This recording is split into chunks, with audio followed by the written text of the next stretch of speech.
As an upset, my background is actually the U.S. Foreign Service.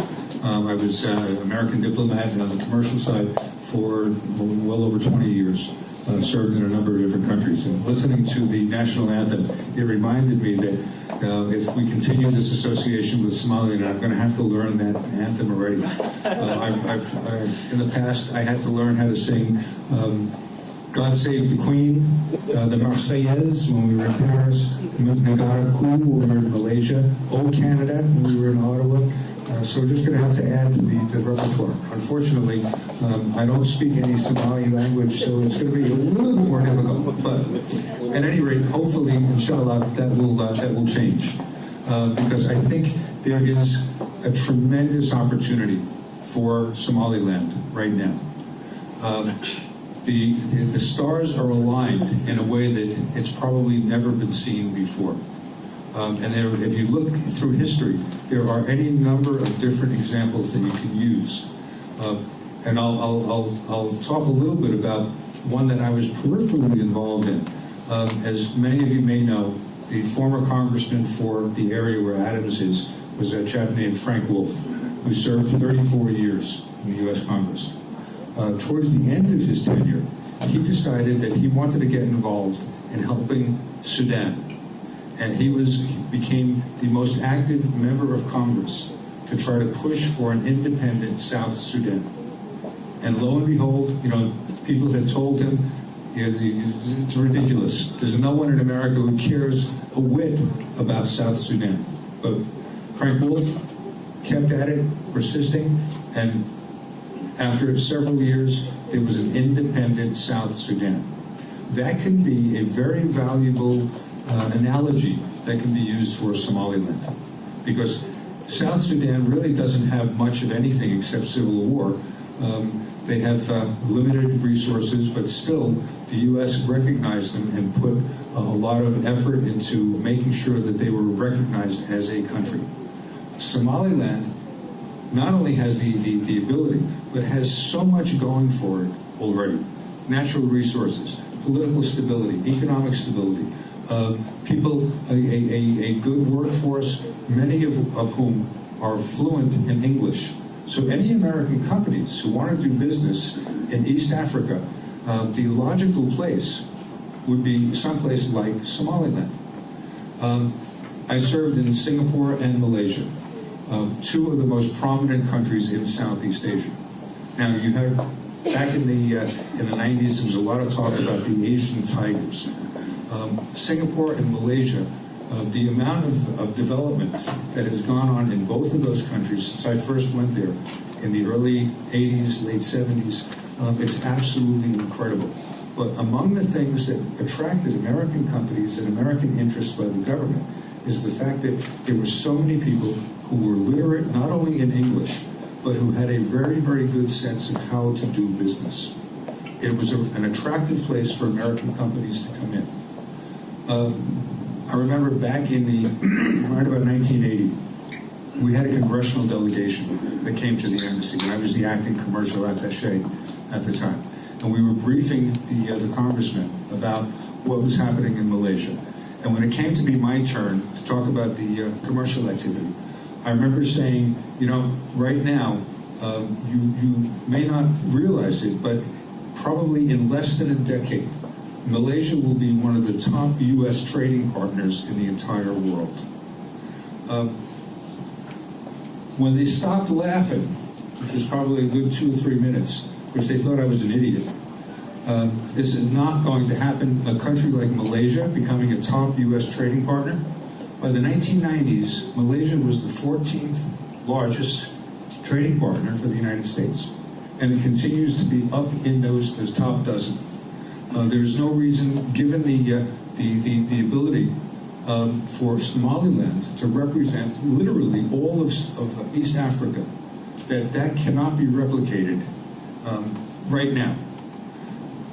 I don't know if many of you have studied American history or European history, but after World War II, all of the countries in Western Europe were essentially devastated by the war. So the Secretary of State at the time was George Marshall. came up with the idea that instead of acting as a conqueror, the United States should come in and help these countries get back on their feet, coming in with massive amounts of investments and loans and everything else. And it started out, it was called the Marshall Plan. It was a way to get all of those countries back into the prosperity that they had lost during World War II. If you look at now in East Africa, there is a tremendous potential, but that potential cannot be realized because most of those countries don't have the political stability that would be attractive either to the American government or, more important, to American business. But if you've been watching developments lately, the military appropriations bill has dedicated billions of dollars for development in Africa.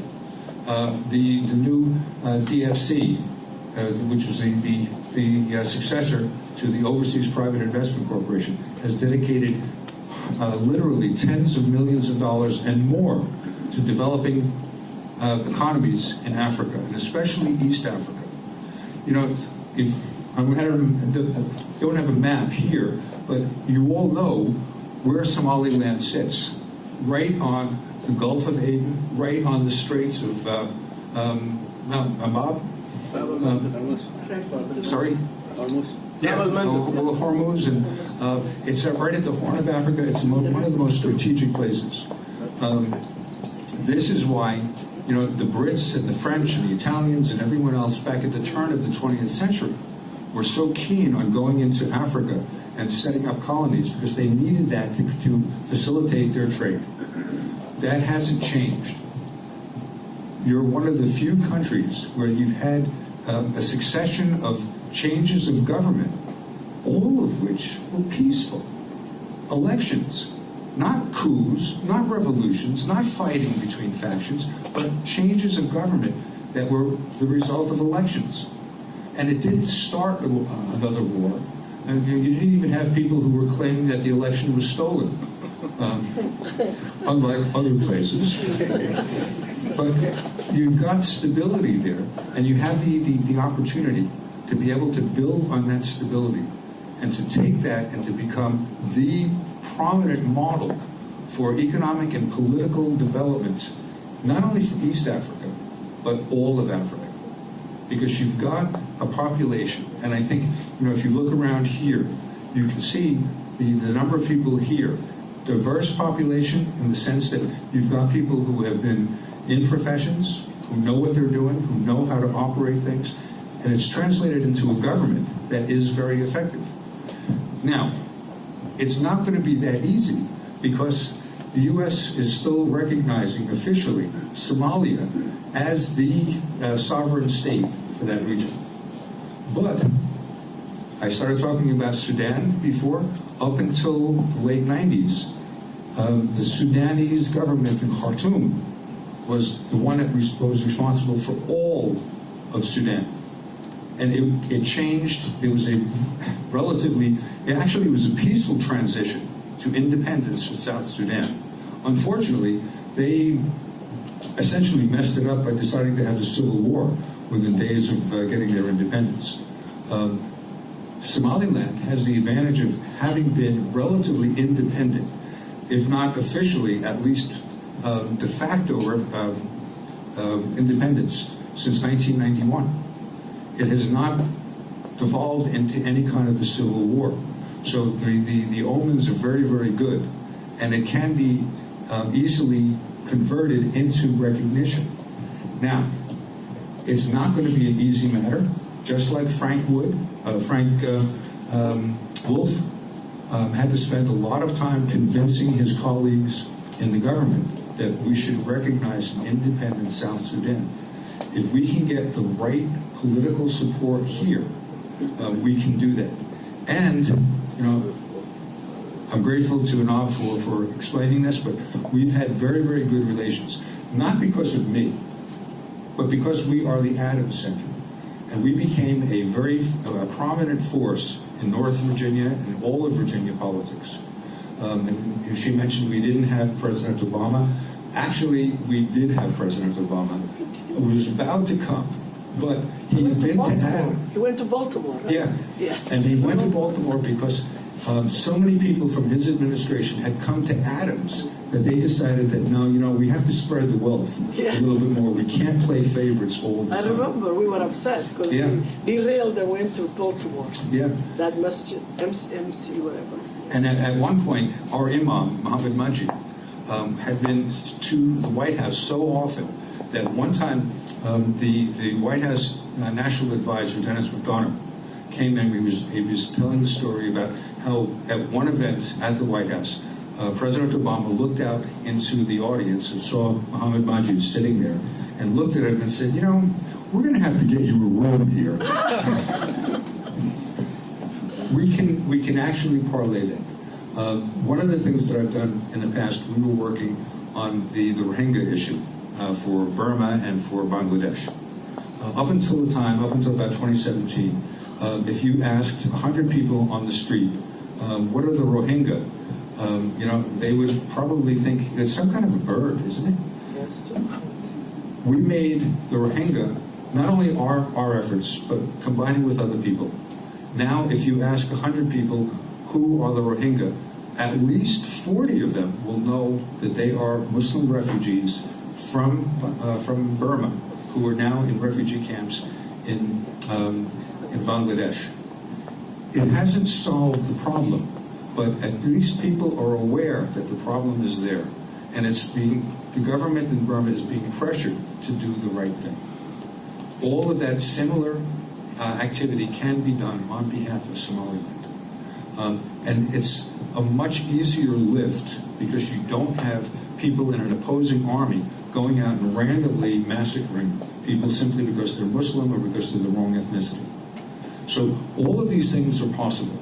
And we have been talking with, SAG has been talking with your government. If we can start putting together programs and plans to tap into that. You had a meeting with Minister Kate recently. Yeah, yeah, we've met with the foreign minister a number of times. He is very much in support of this whole idea. I think his government would like to see more recognition.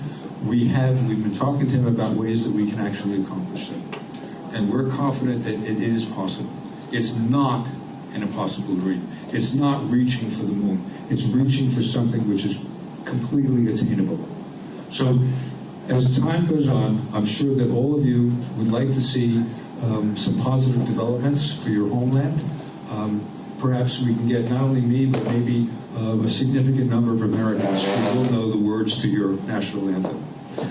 And if we can do that, if we can succeed with that, inshallah, this is something that will benefit you, your families, your children, grandchildren to come. And it will be something that it would give me the greatest of pleasure to be able to say I was there and I was a small part in doing that. But people like Anna and the rest of the people at SAG, you're the ones that can carry this forward. And you can look back, you really would be the founding fathers, just like George Washington and Thomas Jefferson and Madison's and the Monroes are the founding fathers of the United States. You all can be the founding members of what can be a country that can rival places like Singapore and Malaysia in terms of their clout and their ability and their importance in the entire world economy and the world political order. So thank you so much. I appreciate your time and attention. Inshallah, we'll do more times in the future. Thank you.